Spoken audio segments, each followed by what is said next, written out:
જોયામાં એવું લાગે છે ને કે દૂધનો માવો છે, પણ ના, આ દૂધનો માવો નથી, પણ દૂધમાંથી જ બનાવેલી બળી છે, જે બિલકુલ માવા જેવી જ બનતી હોય છે અને તેનો સ્વાદ પણ બિલકુલ માવા જેવો જ હોય છે. તમને એવું લાગે કે જાણે કોઈ મીઠાઈનો માવો જ ખાતા હોય. તો આજે મેં બનાવી છે બળી, જે દૂધમાંથી જ બનતી હોય છે, પણ નોર્મલ દૂધ ના હોય. તેને ખીરું પણ કહેવામાં આવે છે. તેની ખીરામાંથી બળી બનાવવાની હોય. તો બળી બનાવવું સાવ સિમ્પલ હોય છે. જેમ આપણે દૂધનો માવો બનાવીએ છીએ તે જ રીતે બળી પણ બનાવવાની હોય છે.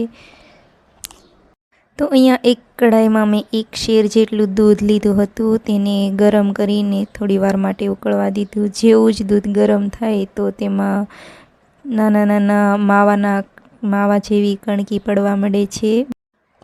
જ્યારે આપણે દૂધનો માવો બનાવતા હોઈએ છીએ ત્યારે તેને બહુ જ ખૂબ ઉકળવા દેવું પડે છે, ત્યારે માવો બનતો હોય છે. પણ આ દૂધમાં એવું હોય છે કે ગરમ થાય એટલે તરત જ તેને માવા જેવી કણકી પડવા માંડે છે.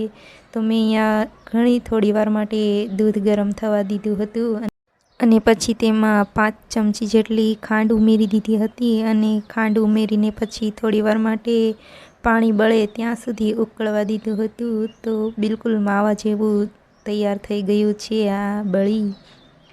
મેં તેમાં થોડું પાણી રાવા દીધું છે અને પાણી વધારે હોય તો વધારે ટેસ્ટી લાગે છે, પણ મેં પાણી અહીંયા સાવ બાળી દીધું અને જેવું તેવું જ પાણી રાવા દીધું હતું. બિલકુલ માવા જેવી બળી બનીને તૈયાર થઈ ગઈ છે.